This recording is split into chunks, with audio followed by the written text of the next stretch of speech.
I feel like it's time for another bicycle live stream. It's Sunday the 23rd of August, 7:22 a.m. It's 12 degrees. I've ridden about 30 kilometres. I got to tell you, it's very, very windy out here. Currently, the wind's behind me, which is great. And I have a new windsock. You might be able to see it in the video here. Little yellow windsock under my chin down here. So my lapel mic has a new windsock on it, which seems to work pretty good. I just did a test with it. So let's run with that, see how we go. This morning's topic is what I've learnt about loneliness. Dear friend, I know you get lonely from time to time. I know that there are days when you struggle, that you feel like you cannot connect with anyone else. When you feel lonely in a crowded room, lonely in a crowded family, lonely in a crowded marriage. I'm not sure what a crowded marriage is. When you have all the company in the world, but none of the connection. I know what it's like to feel like that. It's a terrible feeling. And it's something that I know you've experienced from time to time, from when you were quite young. And it's something that comes up again and again, and you ask yourself, why? Why would I be feeling so much loneliness? Why do I feel disconnected? Why do I have people in my life who love me, and yet I don't feel close to them? And I know all the accompanying hang on, I've got to stop. All the accompanying, I can't say the word accompanying, feelings of guilt that go with feeling lonely, even when you have a beautiful partner with you and you still feel lonely. I know what it's like to feel that sense of guilt that goes with it. It's like, what is wrong with me sort of feeling. And I know what it's like to search for the answer, to think that it must only be me that feels lonely because, my friends are always seeming to be happy and they don't mention it. But dear friend, I want you to know that you're most definitely not on your own, that your experience is very common, and your experience is a sign of something, a motivation, something to look deeper into. So, we are living in a world.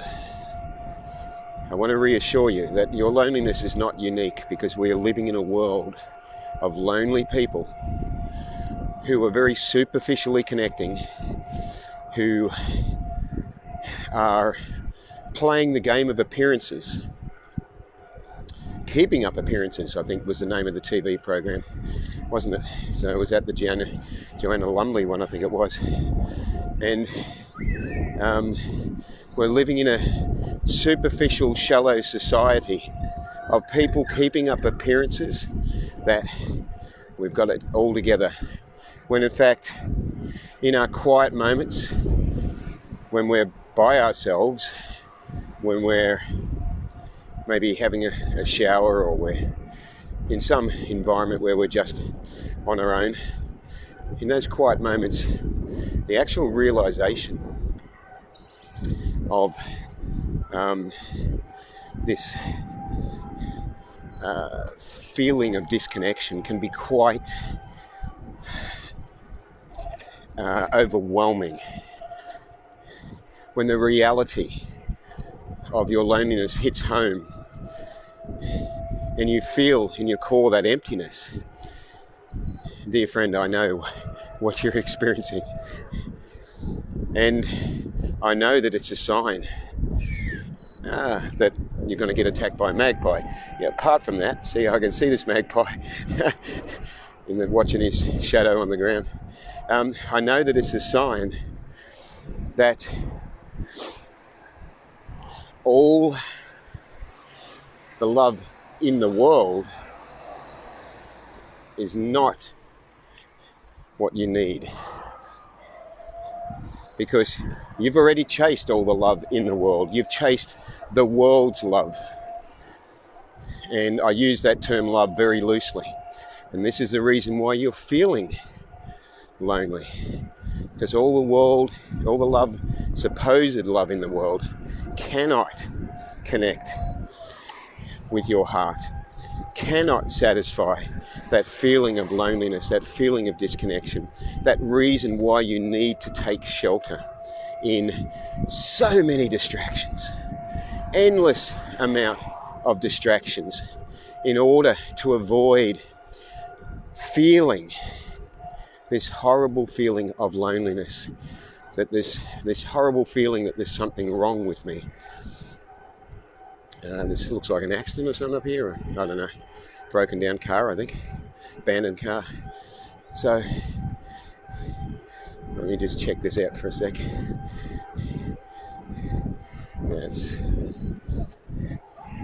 It's been in an accident. Okay, back on track.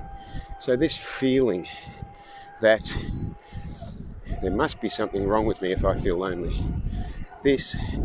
So the first thing to realise is this is ridiculously common feeling.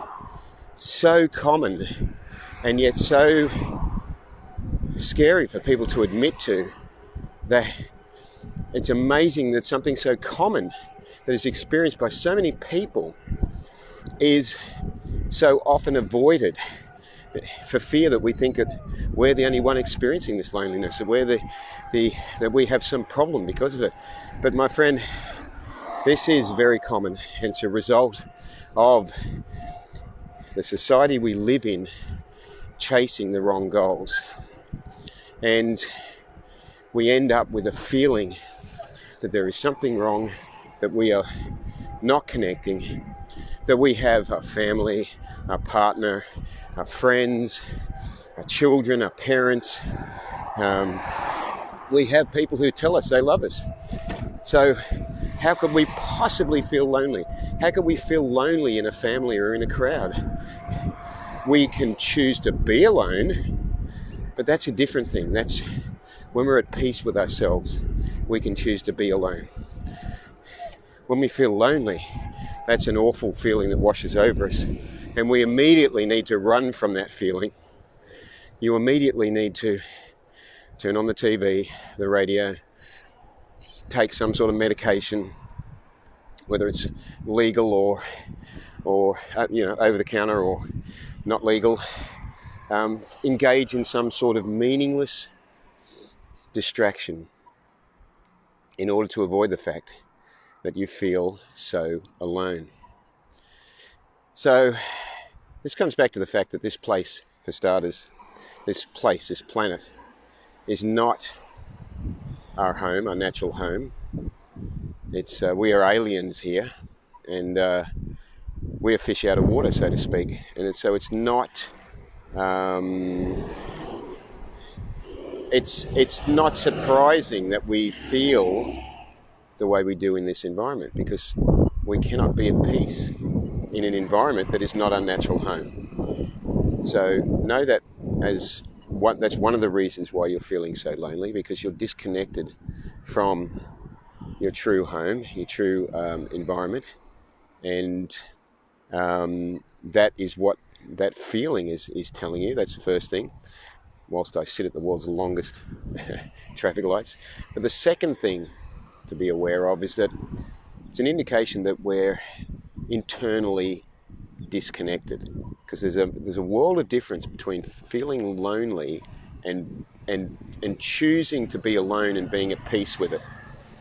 When we are internally connected, when we have that sense of completeness within, when we have that inner peace, then we can choose to be alone or we can choose to be with others, and it doesn't really make any difference. We appreciate both situations. We appreciate people's company and communication, and we also appreciate our own company and communication, because when we have that inner connection, that inner peace, what we have is a realization that we are never alone. This feeling of loneliness is a lie. We are actually never alone. We are aliens in this world where this is not our natural home, but we are not alone here. We were not left to our own devices, so to speak. We weren't just set adrift in this existence without ways to cope, ways to connect. We have always been, by the grace of the universe, given the ability to feel at peace within, with a simple, logical, deductive realization that our true source that we come from is traveling with us all the time in full potency. And we have unfortunately gotten to a point in our life where we're just not seeking that internal connection. We just don't know that that's what we should be doing. We just keep falling for the lie. We just keep believing that the answer is in the next movie we watch, the next song we listen to, the next relationship we have, the next meal we eat. The superficial, temporary, material activities and connections that we have, we keep falling for Maya's power, saying, here's the answer, here it is, come here, like tempting us with the bag of lollies. Here it is, come here, this is what you're looking for. And it's not. And the proof of the pudding is the loneliness we feel. We've done all the things that we've seen them do in the movies that supposedly make them happy. We've done all the things that our friends and family have done. Why do we still feel so alone, so disconnected? This is the point when we ask ourselves that we develop the realization. The reason we feel so alone is because that's not where our happiness comes from. Our happiness is an internal connection that is independent of what is happening externally in our life. Whether we are married or single, whether we are working or unemployed, whether we are living in luxury or living as a pauper, these external conditions are irregardlessly have no effect on our internal connection, our internal happiness. When we connect internally, we find a peace that pervades us from within, and then we carry this peace with us, and other people are aware of it. And this is the antidote. This is what we are looking for, this internal, loving, spiritual connection with the source that we came from. We can develop this through a process of mantra meditation. Highly recommend it. And let me just say that Ree's put a comment there. Hang on, I'll just stop to read that. That's a really long comment, Ree. Let me just stop to read that. Once you connect with that which has always been there, I love that description, that which has always been there, that's beautiful. it's a constant practice to stay connected. Actually, yes, I was just about to say that. It's great synchronicity. Like anything, the more you remember to come back to it, the stronger the feeling, in my experience. Yes, thank you, Ree. That was actually what I was just about to say. That let me say that it is something that must be worked on in a regular daily process, in the same way that our material body, we need to regularly fuel it with healthy, safe, whole foods. If we start neglecting that, then we quickly suffer the effects of that. And the same with any other practice. If we stop brushing our teeth daily, we soon suffer the effects of it. So our internal connection must be nurtured on a daily basis in order to maintain the strength of it. That is the nature of the material universe we are in. We have to keep doing that because of the conditions that we are in. But it's not a process that we do begrudgingly. It's a process that we do joyously, because we find this peace and we want to continue this peace. And so knowing that, we don't go, oh God, have I got to brush my teeth again? That sort of thing. Can't I eat a vegan pizza today? That sort of thing. Let's just stop here. Okay. So that's the sort of thing that, in a material sense, we do begrudgingly. But in a spiritual sense, we go, wow, I love the feeling I got from connecting within. I love the peace and how I just went through my day and the troubles of my day just washed away. I love it. And because I love it and I know it's my home and I feel the shelter and the security and the safety in there, because of all that, I continue to do it every day. And that practice just becomes automatic and something that we do, not just once a day, but all the time. We're just always thinking of our spiritual home and our connection. And for me, I do that through mantra meditation and through spiritual realization.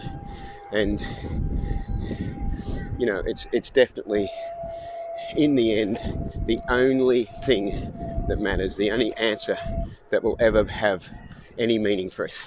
Hope you've got something from this. Live vegan and save lives. Have a great Sunday. Ahimsa.